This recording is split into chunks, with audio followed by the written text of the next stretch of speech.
જૂનાગઢ શહેરના બહાઉદ્દીન કોલેજ ખાતે વાર્ષિક સાયન્સ મેળાનું આયોજન કરવામાં આવ્યું હતું. જૂનાગઢની ઐતિહાસિક અને 125 વર્ષ જૂની શૈક્ષણિક ધરોહર સમાન બહાઉદ્દીન કોલેજ ખાતે 28મા રાષ્ટ્રીય વાર્ષિક સાયન્સ મેળાનું વિશેષ આયોજન કરાયું. સ્ટોરી રિપોર્ટ બાય પ્રકાશ દવે, જૂનાગઢ. એક સંલગ્ન ટોપિક છે કે અને વિશ્વનો સળગતો પ્રશ્ન છે. તમારે વિકાસ તો કરવાનો છે. એનર્જીની રિક્વાયરમેન્ટ ડે બાય ડે વધતી જ જાય છે અને આજે ભારતને આપણે વિકાસશીલમાંથી વિકસિત દેશ બનાવવો હોય તો કોઈ પણ દેશનો જે વિકાસ છે ને એનું માપ એ દેશની અંદર કેટલા પૈડા રોજ ફરે છે, કેટલું ટ્રાવેલિંગ થાય છે, કેટલો માલવહન થાય છે, આ બધા વિકાસના પરિમાણો ઉપર આધારિત હોય છે. જ્યારે આપણે આ વિકાસ કરીએ ત્યારે સ્વાભાવિક છે કે એનર્જી ક્રાઇસિસ, એનર્જીની રિક્વાયરમેન્ટ આવશે એટલે ક્રાઇસિસ આવશે, એટલે પેટ્રોલ, ડીઝલ, ટ્રાન્સપોર્ટેશન, એનું કન્ઝમ્પશન, ઇલેક્ટ્રિસિટી, તમારા બધાની નીડ, જીવનશૈલી ઉપર જાય એટલે આપનું કન્ઝમ્પશન વધે ઇલેક્ટ્રિક પાવરનું. એટલે આ બધું એકબીજા સાથે જોડાયેલી વસ્તુ છે. એ વિકાસ કરવો જરૂરી છે. તમારી એનર્જી રિક્વાયરમેન્ટ દિવસે દિવસે વધતી જ જવાની છે, ઘટવાની નથી. એટલે એકમાત્ર ઉપાય છે ગ્રીન એનર્જી. સોલર પાવર છે એ એક જવાબ છે. હાઇડ્રોજનનો બળતણ તરીકેનો ઉપયોગ છે એ બીજો જવાબ છે. પણ હાઇડ્રોજનને અત્યારે જનરેટ કરવું અને એને એક જગ્યાએથી બીજી જગ્યાએ લઈ જવું, આ બધા ટેકનોલોજીના પ્રશ્નો છે જેનો ઉકેલ સમય જતાં વિજ્ઞાન પાસે આવશે અને એનાથી આપણે આપણો વિકાસ રોક્યા વગર ગ્રીન એનર્જી તરફ જઈ અને આ કાર્બનનું જે એડિશન છે એને આપણે રોકી શકીશું. સૌથી મહત્વની રિક્વાયરમેન્ટ છે કે આપણી અવેરનેસ, આપણી સતર્કતા હશે કે આ વસ્તુ હું કરું છું એનાથી કાર્બન વધારે બનશે, આ વસ્તુ કરીશ તો ઓછું બનશે. એમ દરેક માણસ જેમ જેમ જાગૃત થતો જશે એમ પોતાનું ઉત્સર્જન છે એ કાર્બનનો ઘટાડતો જશે અને વધુ ને વધુ ગ્રીન એનર્જી તરફ ઉપયોગ કરતા જઈશે. બહાઉદ્દીન કોલેજના આંગણે આજે નેશનલ કોન્ફરન્સ થવા જઈ રહી છે એ એન્વાયરમેન્ટલ સોલ્યુશન્સ. વિશ્વની અંદર અત્યારે ક્લાઇમેટ ચેન્જ આપણે જોઈએ છીએ કે ઋતુઓ બદલાઈ રહી છે અને દરેક માણસ સુધી ક્લાઇમેટ ચેન્જની અસર પહોંચી ગઈ છે. હિમાલયની અંદર ગલન થાય છે બરફનું અને ધ્રુવ પ્રદેશો ઉપરથી બરફ ઓગળી રહ્યો છે, રણ વિસ્તારો વધી રહ્યા છે. આ બધું રાતોરાત થયું નથી. There is a big effect of pollution. સાથે સાથે બીજા ઘણા બધા માનવ સર્જિત પરિબળોને કારણે આપણે આ તરફ આવી ગયા છીએ. હવે એને ધ્યાનમાં રાખીને આખા વિશ્વમાં એન્વાયરમેન્ટલ પ્રોબ્લેમ્સની ચર્ચા થાય છે, પણ એન્વાયરમેન્ટલ સોલ્યુશન્સની ચર્ચા કરતી આ કોન્ફરન્સ આપણે માટે બહુ મહત્વની છે.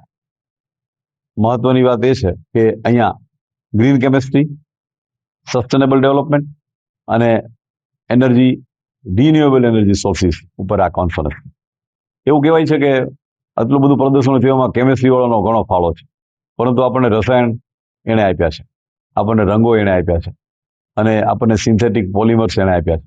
એને ઘણું બધું આપ્યું છે એટલે એની બાય પ્રોડક્ટ રૂપે પ્રદૂષણ થયું છે.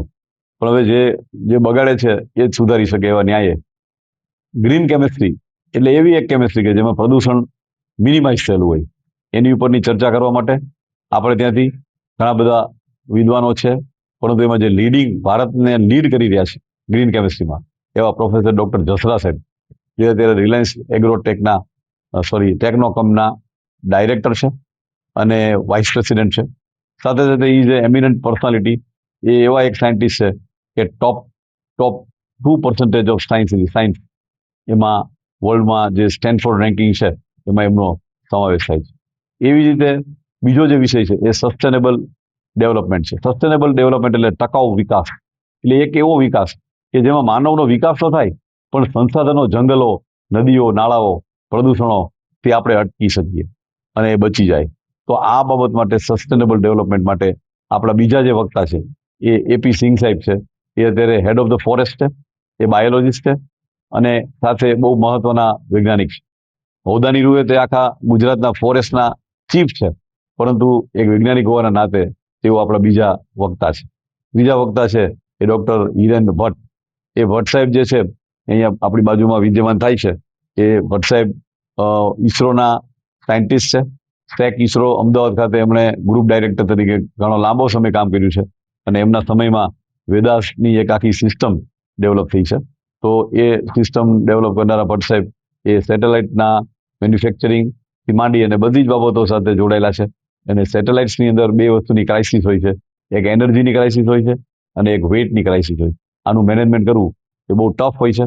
એ મેનેજમેન્ટ સાથે ડાયરેક્ટલી જેમણે વર્ષો સુધી કામ કર્યું છે એવા ભટ્ટસાહેબ પણ આપણી વચ્ચે છે. એટલે આ કોન્ફરન્સ કુલ મળીને એન્વાયરમેન્ટલ સોલ્યુશન્સ ઉપર વિદ્યાર્થીઓને જાગૃત કરવા માટેની કોન્ફરન્સ છે. ખરેખર તો એટલા માટે 3 કીનોટ સ્પીકર અમે રાખ્યા છે અને વિદ્યાર્થીઓને પોતાને જે રીતનું ફાવે અને જે આ વિષય ઉપર ખેડાણ કરીને એમણે પોતે પોસ્ટરો પ્રેઝન્ટ કર્યા છે, સાથે સાથે પેપરો રજૂ કર્યા છે, રિસર્ચ પેપરો રજૂ થનાર છે, રિસર્ચ સાયન્ટિસ્ટો પણ આ બાબતમાં કામ કરી રહ્યા છે. આ ખરેખર ફ્યુચર છે. Green chemistry is a future, sustainable development is a future અને જે renewable energy sources are the future. અને અમે ફ્યુચરિસ્ટિક સેન્સમાં આ કોન્ફરન્સ કરી છે અને ભાવિ નાગરિકો તરીકે આ વિદ્યાર્થીઓ સેન્સિટાઇઝ થાય, આનો હેતુ છે. આને માટે અમને ભારત સરકારની PM ઉષા તરફથી સ્પેશિયલ ગ્રાન્ટ મળી છે અને આ ગ્રાન્ટ માટે હું ભારત સરકારનો, ગુજરાત સરકારના શિક્ષણ વિભાગનો, અમારા કમિશનર શ્રી અને જે CEO KCG છે એવા દિલીપ રાણા સાહેબનો અને સર્વે લોકોનો ખૂબ આભારી છું. ધન્યવાદ. देखिए, આપણે બધા જાણીએ છીએ કે દર વર્ષે 28 ફેબ્રુઆરીએ નેશનલ સાયન્સ ડે હોય છે અને નેશનલ સાયન્સ ડે ઉપર આખા દેશમાં નવા સ્ટુડન્ટ્સને, ઇન્ટેલેક્ટ સાયન્ટિસ્ટને સાયન્સ પ્રત્યે એક જાગૃતિ લાવવાનું કામ કરતા હોય છે. તો આ વર્ષે બાઉદ્દીન સાયન્સ કોલેજ, જે આપણે એક જૂનામાં જૂની સાયન્સ કોલેજ છે, એમને એક દિવસનું નેશનલ કોન્ફરન્સ રાખવામાં આવેલ છે, જેમાં national conference for environmental solutions. તો આમાં જુદા જુદા તમામ વિષયોના જે સાયન્ટિસ્ટ છે એ પણ આવેલા છે, વિદ્યાર્થીઓ હશે અને 3 જુદા જુદા વિષયના કી નોટ સ્પીકરને પણ બોલાયા છે. અને મારા સદભાગ્ય છે કે મને પણ બોલાવવામાં આવ્યા છે. તો તમે જાણો છો, હું ફોરેસ્ટ ઓફિસર છું અને ફોરેસ્ટ અને વાઇલ્ડ લાઈફ ના ક્ષેત્રે જુનાગઢ જે છે એ દુનિયાની ફલક ઉપર છે. તો વન વિભાગ કઈ રીતે કામગીરી કરી રહ્યા છે, એના શું મુશ્કેલીઓ છે, એનું નિવારણ અને નિરાકરણ કઈ રીતે થઈ શકે, આ બાબતમાં બાયોડાયવર્સિટી કન્ઝર્વેશન છે, ઇકોસિસ્ટમ સર્વિસીસ છે અને સસ્ટેનેબલ ડેવલપમેન્ટ છે. આ બાબતે જે પણ મારા અનુભવો છે એ વિદ્યાર્થીઓ સાથે શેર કરીશું.